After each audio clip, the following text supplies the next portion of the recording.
Di kesempatan kali ini kita akan melakukan simulasi pengisian model C hasil pada pemilu 2024. Nah, yang akan kita lakukan simulasi pada saat ini adalah model C hasil DPRD Kabupaten. Nah, untuk lembar pertama ini di sini yang harus kita isi adalah di titik-titiknya ini. Nah, pertama yang harus kita ketahui adalah penulisan huruf ini harus menggunakan huruf kapital ya. Harus menggunakan huruf kapital. Misal di sini pada hari Rabu tanggal 14 dan tanggal juga ya, angka ditulis dengan huruf 14 ya, seperti itu. Kemudian bulan Februari tahun 2024. Nah, untuk selanjutnya di provinsi sampai nomor TPS seperti ini penulisannya ya, sama menggunakan huruf kapital. Karena ini simulasi, jadi ditulisnya simulasi saja.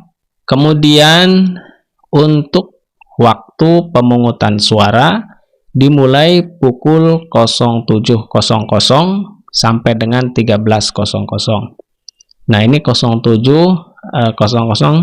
apabila pengawas TPS dan saksi ya itu sudah hadir. Kalau belum hadir bisa menunggu ya maksimal sampai 30 menit. Kemudian selanjutnya untuk rapat penghitungan suara dimulai pada pukul 13.00 sampai dengan titik-titik. Nah, ini nanti diisi sampai jam berapa ya. Kalau masih waktu setempat di hari yang sama berarti setelahnya dicoret.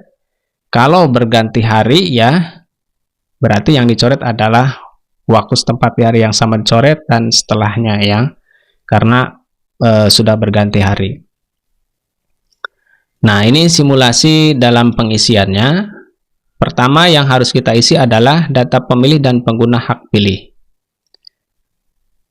Huruf A data pemilih, di sini jumlah pemilih dalam daftar pemilih tetap atau DPT. Ini sebagai simulasi. Untuk laki-laki misalnya 145, perempuan 140, jumlah laki-laki tambah perempuan 285. Kemudian pengguna hak pilih. Nah, di sini pengguna hak pilih yang pertama jumlah pengguna hak pilih dalam daftar pemilih tetap. Artinya yang di sini ya. Jadi yang di sini yang menggunakan hak pilih ada berapa di DPT-nya. Misal laki-laki 140, ini dari 145 yang menggunakan hak pilihnya adalah 140 laki-laki. Kemudian perempuan 130 dari 140 yang ada di DPT. Kemudian jumlah totalnya yang menggunakan hak pilih dalam DPT 270 dari 285. Nah, kemudian poin 2, jumlah pengguna hak pilih dalam daftar pemilih tambahan atau DPTB. Siapa DPTB? DPTB itu pemilih pindahan ya. Jadi pemilih pindahan karena ada hal yang tidak bisa melakukan memilih di TPS ia tinggal, maka harus pindah memilih ya. Ada beberapa alasan menjadi DPTB. Yang pertama karena kerja, misalnya kerja sehingga tidak bisa pulang ya, sehingga masuk DPTB. Kemudian karena sakit ya, rawat inap, atau pindah domisili ya, sudah pindah domisili. Misalnya di sini laki-laki ada 2 orang, perempuan 1 orang, jumlah 3 orang untuk DPTB. Kemudian yang ketiga, jumlah pengguna hak pilih dalam daftar pemilih khusus atau DPK. Siapa DPK? DPK itu adalah pemilih yang tidak masuk dalam daftar pemilih tetap. Bisa menggunakan hak pilihnya pada hari pemungutan suara dengan membawa kartu identitas atau KTP ya. Dan untuk DPK ini melakukan pemilihannya itu bisa melakukan pemungutan suara dari jam 12 sampai jam 13. Itu untuk DPK ya. Dengan membawa kartu identitas atau KTP. Misal di sini laki-laki ada 2 orang, perempuan 2 orang, jumlah 4 orang. Nah, jumlah pengguna hak pilih B1, B2 dan B3 kita tambahkan. Laki-laki ada 144, perempuan 133. Jumlah total pengguna hak pilih 277. Nah, ini adalah jumlah pengguna hak pilih. Kemudian lanjut kita ke Romawi 2. Di sini data pengguna surat suara, data penggunaan surat suara. Nomor 1, jumlah surat suara yang diterima termasuk surat suara cadangan 2% dari DPT. Jumlahnya 291, DPT-nya 285 ya. Berarti cadangannya itu 6 surat suara. Kemudian jumlah surat suara yang digunakan. Nah, jumlah surat suara yang digunakan ini harus sama jumlahnya dengan jumlah pengguna hak pilih, yaitu 277.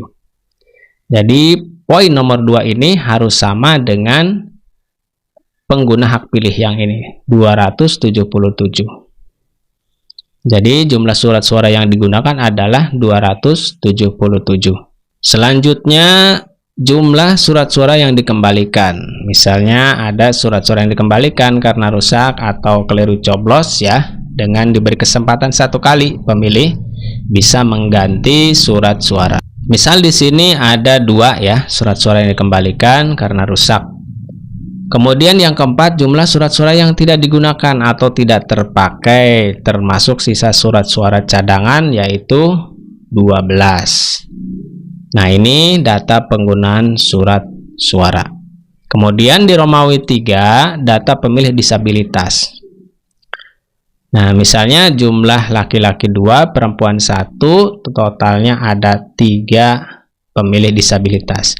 Nah, untuk pemilih disabilitas ini tidak mempengaruhi perhitungan ya, karena ini sebagai data saja pemilih disabilitas.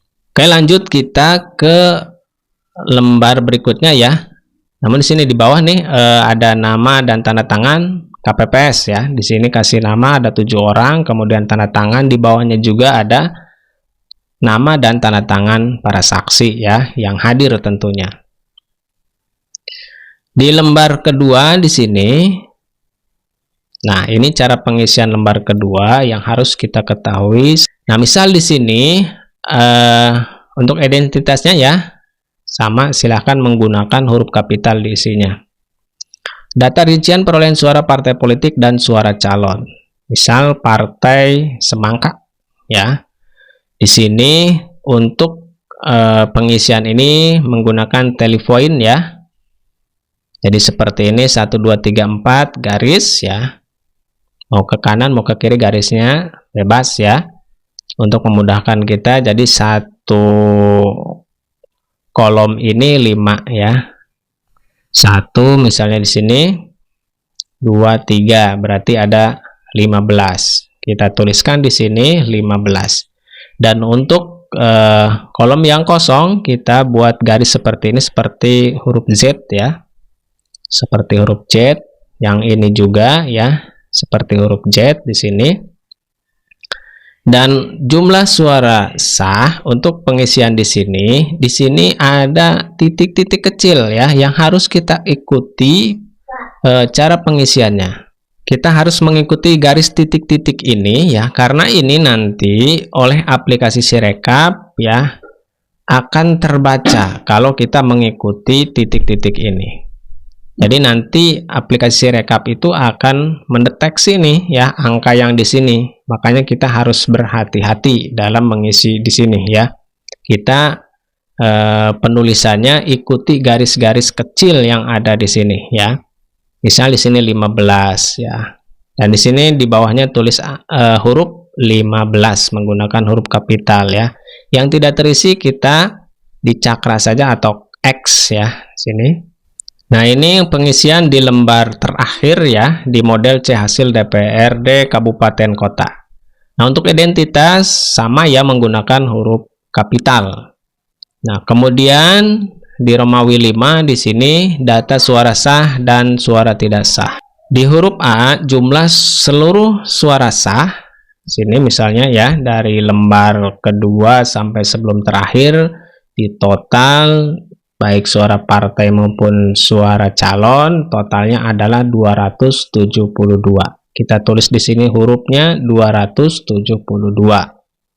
Kemudian di huruf B jumlah suara tidak sah misalnya ada 5 ya. Kita di sini pakai tally point, kemudian yang tidak terisinya seperti biasa dicoret seperti huruf Z.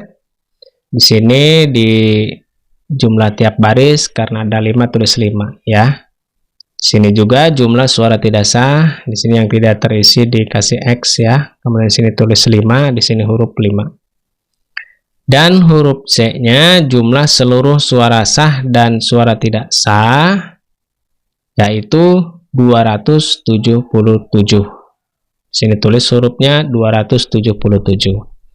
Nah, jadi yang harus jadi catatan di lembar terakhir 277 ini jumlah seluruh suara sah dan tidak sah itu harus sama dengan jumlah pengguna hak pilih 277, juga harus sama dengan jumlah surat suara yang digunakan 277. Nah, ini baru sinkron ya, baru sesuai.